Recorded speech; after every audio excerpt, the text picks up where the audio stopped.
le thème que vous avez choisi. Tidiane, le choix de la raison. Alors, quand on pose le problème, ça je crois que Namaka lui-même l'a dit dans son introduction, c'est le conflit entre la raison et le cœur et les émotions. Mais on va essayer ensemble de mettre en face qu'est-ce qu'il y a dans la notion de raison. Et chacun de nous pourra intervenir, même quand je vais parler. Posez la question à un Ivoirien. Aujourd'hui, à la veille des élections présidentielles 2025, qu'est-ce qu'il veut pour son pays? Je vous dis ça en quelques mots. Les Ivoiriens, ce qu'ils veulent au fond d'eux-mêmes, dans leur maison, c'est la paix. La paix. C'est la première chose qu'ils veulent. Ils veulent vivre en paix entre frères. Quand je vais voir mon frère qui vient de Fangolo, à Bangolo, je veux le reconnaître un frère. Quand je vois mon frère qui vient de Mondoukou, je veux en reconnaître un frère. Je ne veux pas le regarder en chien de faïence. C'est ce qui se passe aujourd'hui en Côte d'Ivoire. On a divisé le pays. On a fragilisé le pays. Et vous pensez qu'on peut bâtir une nation avec ça? Je vous pose la question. On peut bâtir une nation avec ça? Avec ce que nous vivons actuellement là? Vous voulez bâtir quelle Côte d'Ivoire? Et les gens, quand on leur parle de paix, ils disent qu'on a fait la réconciliation. Vous êtes d'accord avec ça? On a fait la réconciliation? La Côte d'Ivoire a besoin de paix. Elle a besoin de réconciliation. Il y a des choses graves qui se sont passées. On a pris des gens, on les a mis dans un puits vivant. On a égorgé des gens vivants. On a bu le sang des gens. Et on ne s'est pas assis entre nous pour nous réconcilier, pour dire, mon frère, pardon, ce que j'ai fait, j'ai mal agi.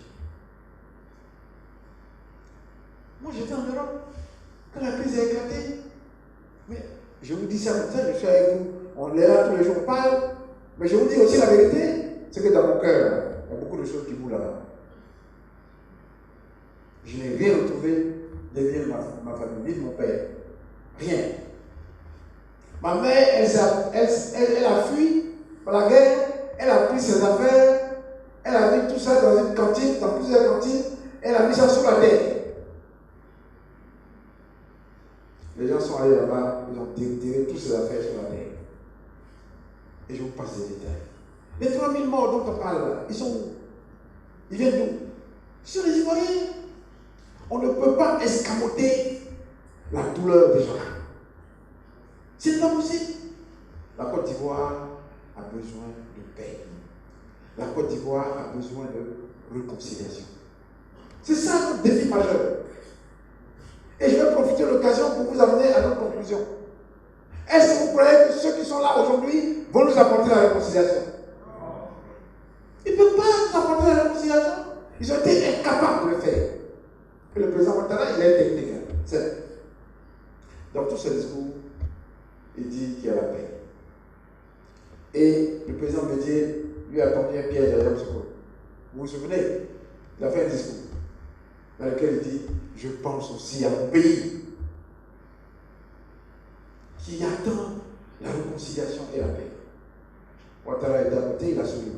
Mais Bédié, à la sortie, il nous a dit: je lui ai envoyé un pic.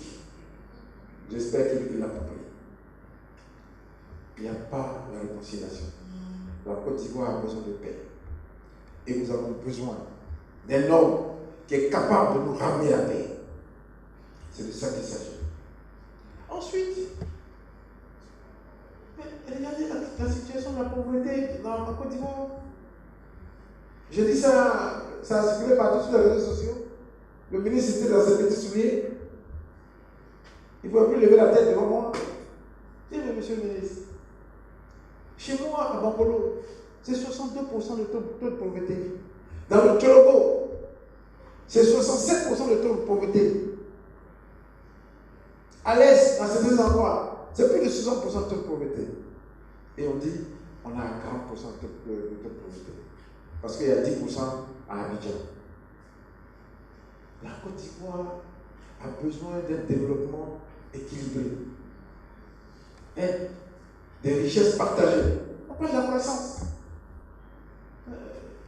Le ministre président Tidiane Diagne a dit, la croissance, si elle n'est pas partagée, elle sera quoi?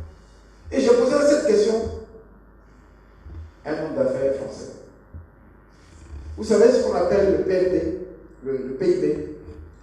Grosso modo, on additionne les valeurs ajoutées que chaque société produit, à peu près. Bon, pour construire le pont d'Abidjan, la valeur ajoutée, elle est partie où? Répondez-moi, elle est partie où? Qui a construit le pont? C'est les Ivoiriens? Qui a réalisé le pont? C'est les Ivoiriens? Donc la valeur ajoutée, elle est partie de l'autre côté. Toutes les routes en Côte d'Ivoire, là aujourd'hui, c'est les sociétés ivoiriennes qui font les routes en Côte d'Ivoire? Non, répondez-moi. C'est les sociétés ivoiriennes. Donc la valeur ajoutée, elle va où? Elle va de l'autre côté. Même nos frères du Burkina, c'est leur société qui vient faire des routes en Côte d'Ivoire. Il n'y a pas de société ivoirienne là qui est capable de faire des routes. Donc, la valeur ajoutée, la croissance dont on parle, elle n'est pas pour nous. Elle va ailleurs.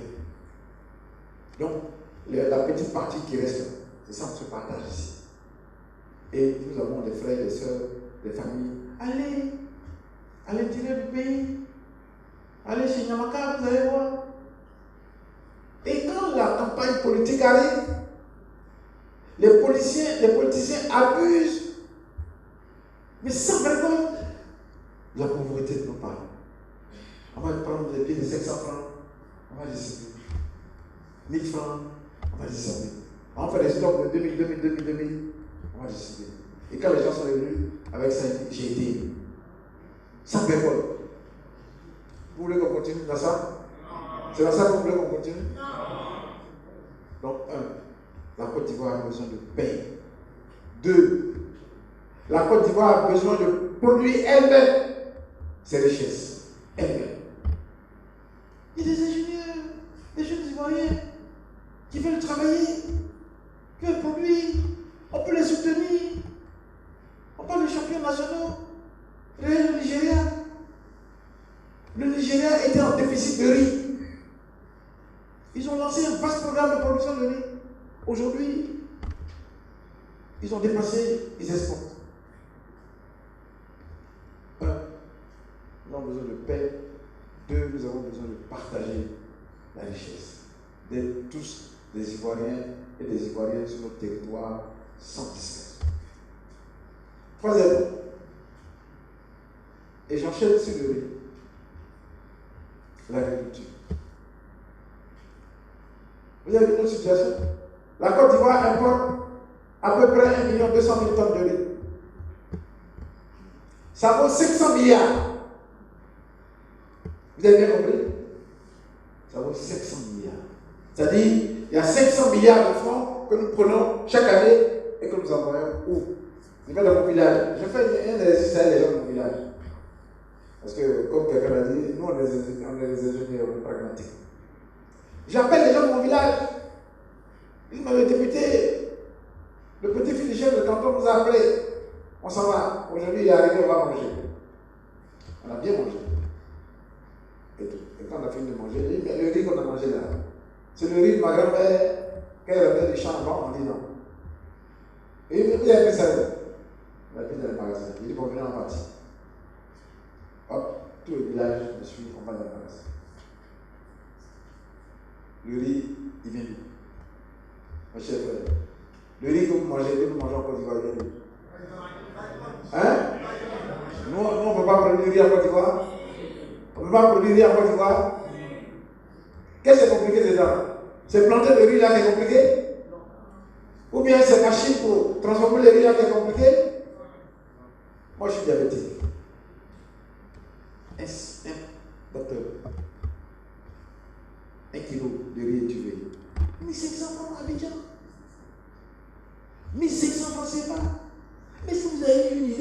de l'argent que ça peut nous rapporter.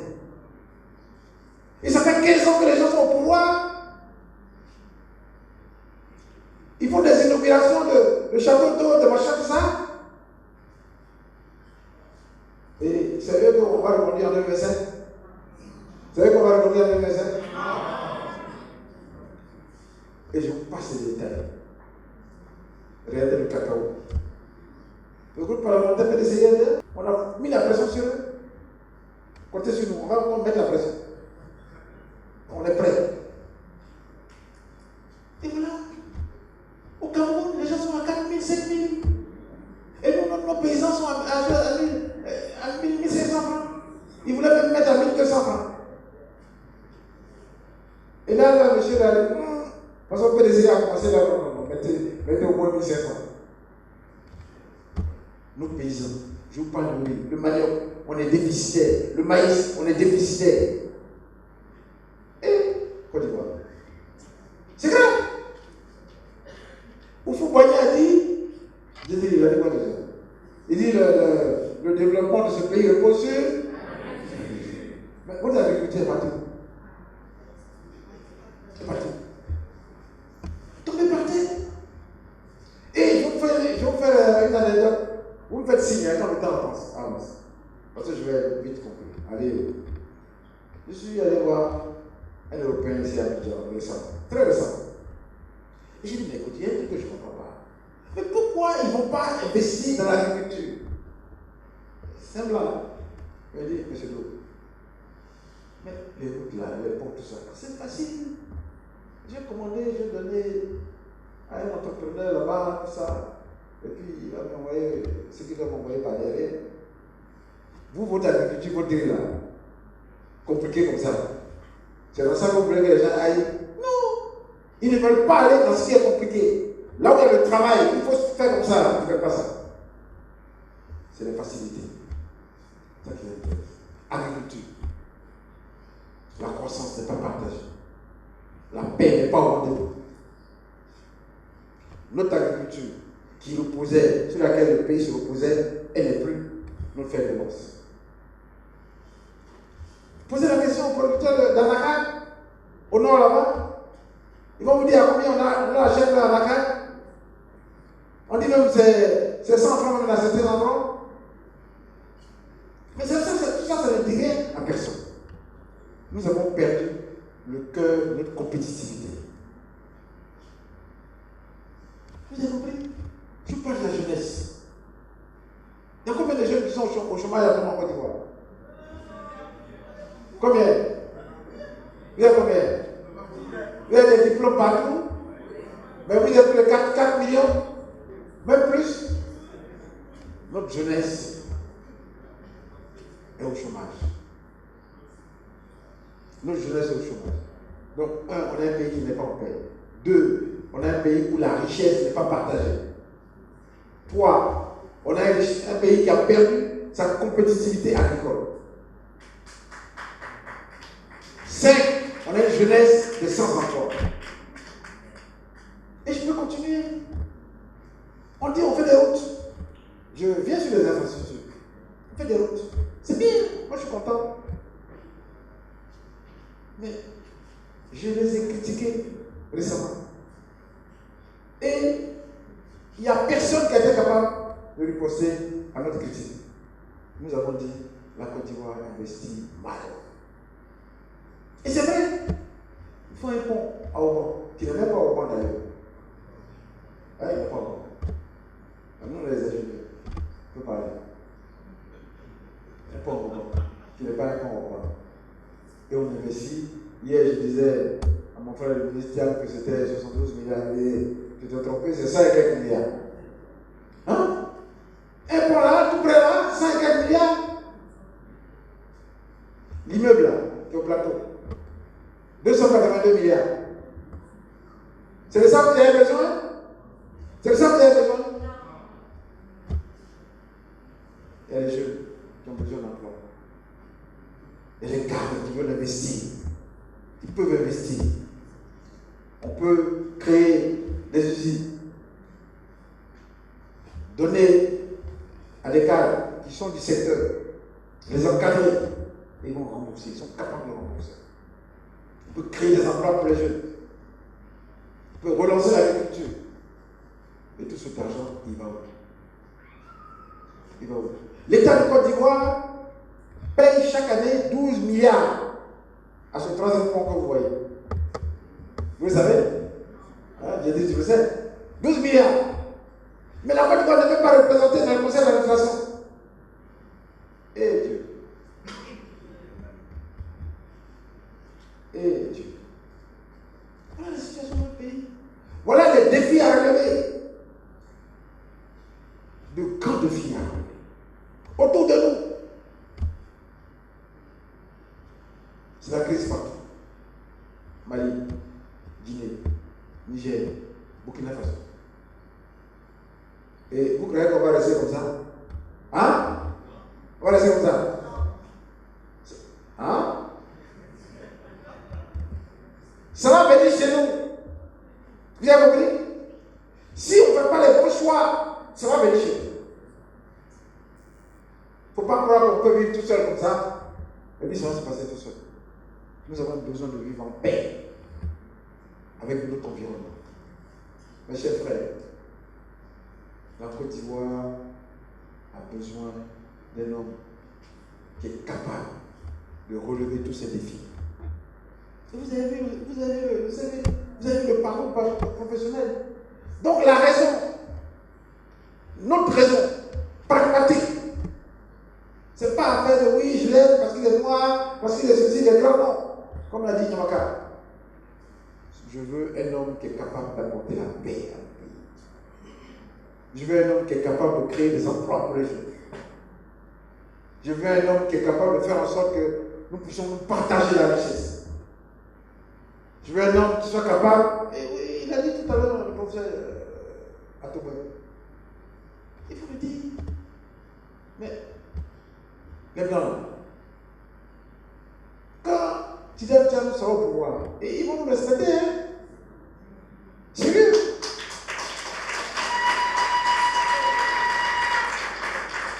Parce qu'on va commencer à parler gagnant-gagnant.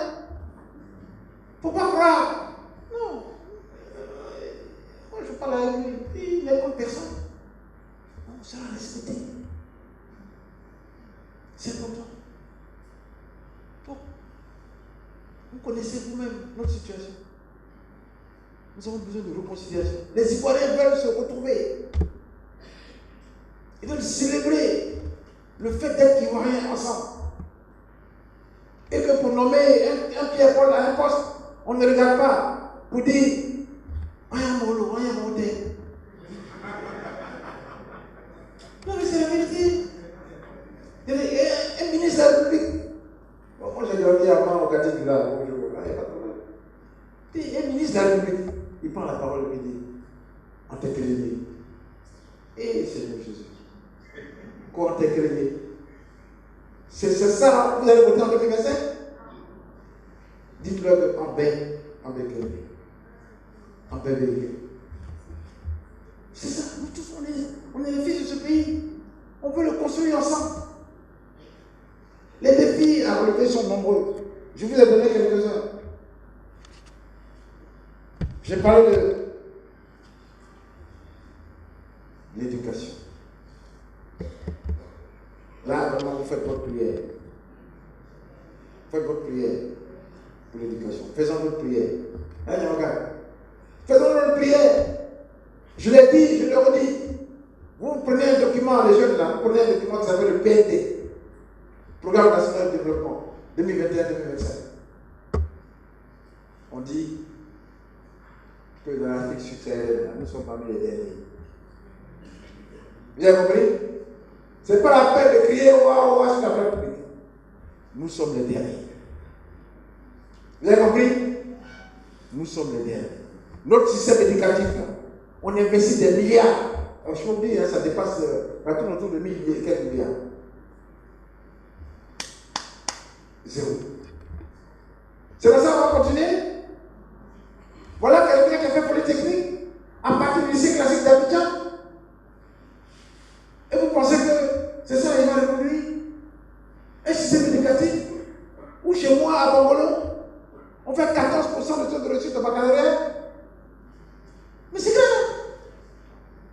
La situation est très grave. La santé. La santé. Vous voulez que je vous fasse aussi un dessin sur la santé? Namaka, toi et ton équipe, tu voulais que je vous parle de la santé? On est aussi les derniers. Hein?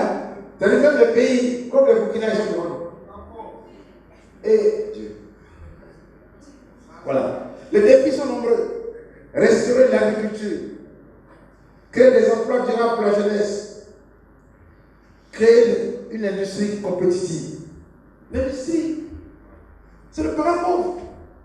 Mais qu'est-ce qui fait un pays? Qu'est-ce qui fait un pays?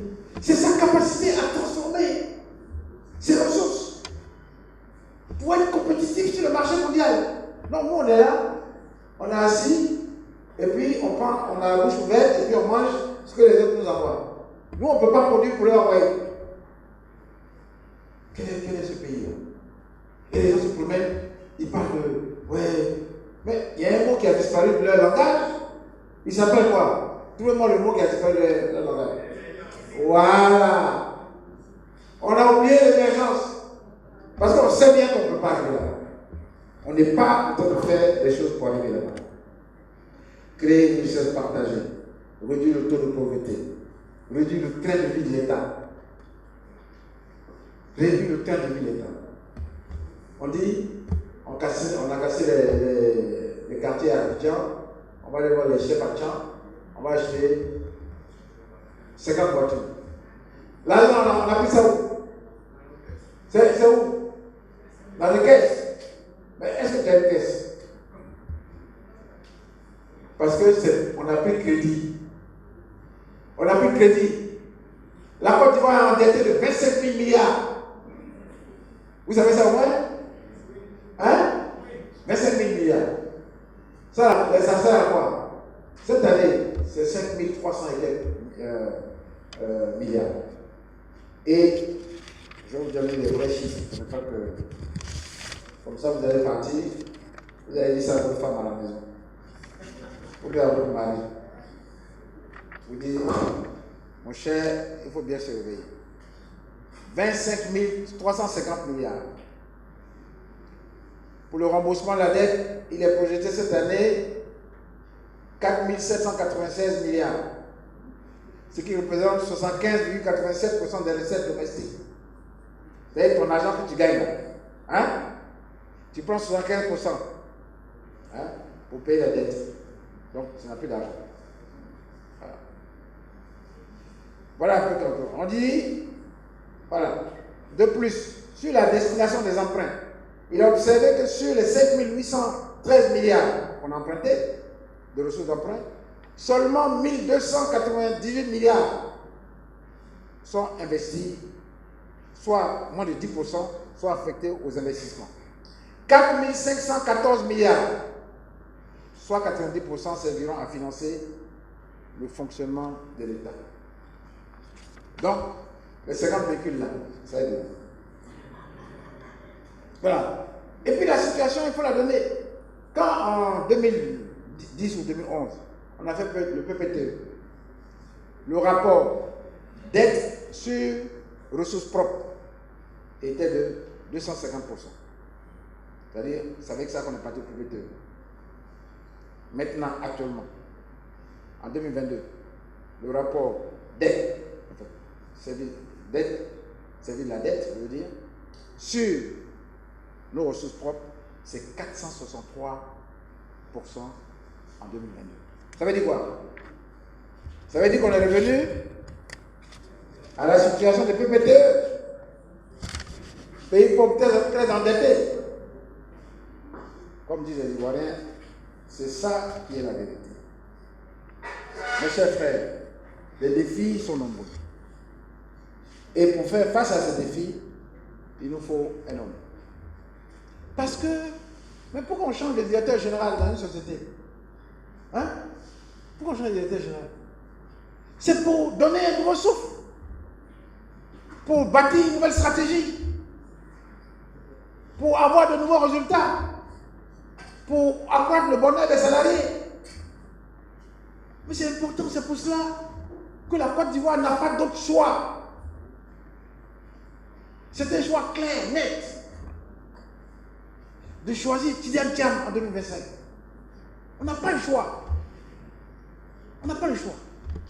Dieu nous a fait un don d'un homme éduqué, formé, dans une grande famille. On vous a dit, formé dans le secret du Fouboigny. Après, formé dans les grandes écoles. Mais la formation secrète, là, elle vaut plus que les grandes écoles. Parce qu'il faut adresser, dans la situation de notre pays, il faut adresser des solutions. Je le dis clairement, sans gêne. M. Ouattara ne peut pas apporter la paix en Côte d'Ivoire en 2025.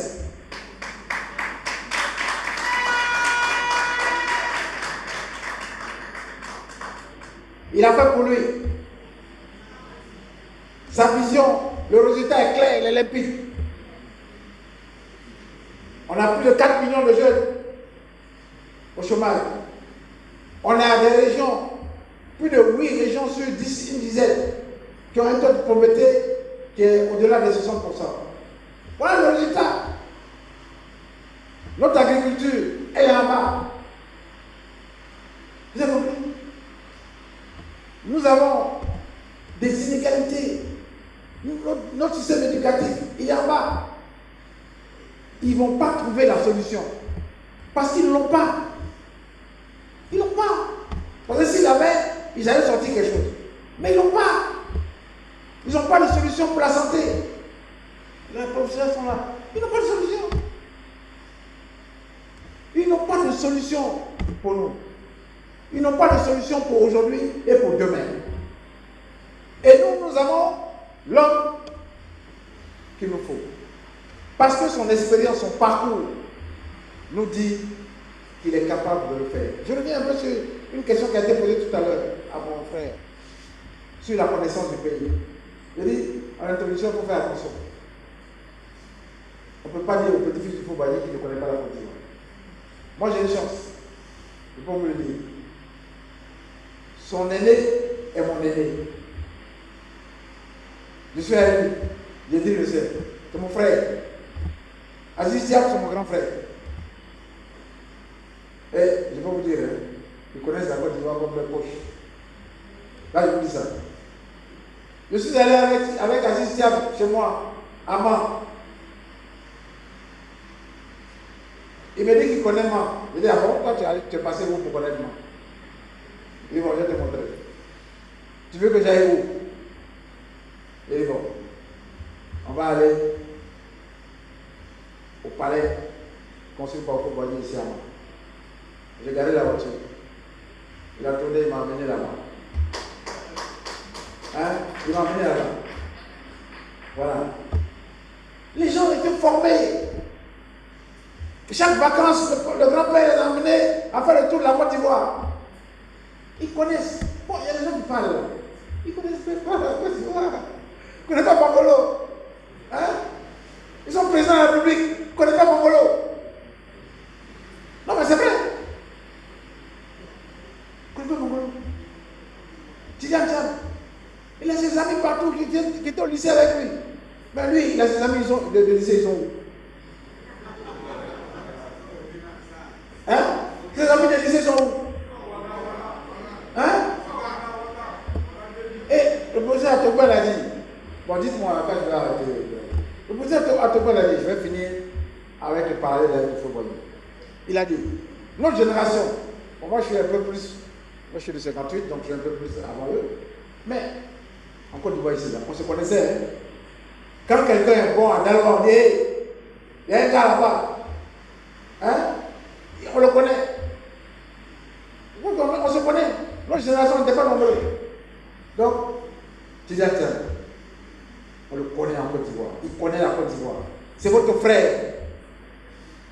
Et puis quitter les faux combats. C'est des faux combats. N'écoutez même pas ça. C'est grave.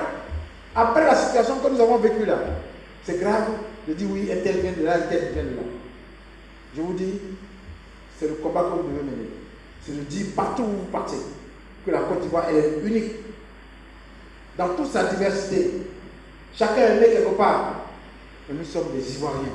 et des Ivoiriens. Et nous sommes fiers de l'être. Je suis fier de parler avec mon frère qui vient du nord, de parler avec mon frère qui vient du centre, de parler avec mon frère qui vient de l'est. Moi, ma femme vient de l'est. Mes chers frères, Tizatiam, malheureusement pour nous, ou en tout cas, nous n'avons même pas d'autre choix à faire pour 2025.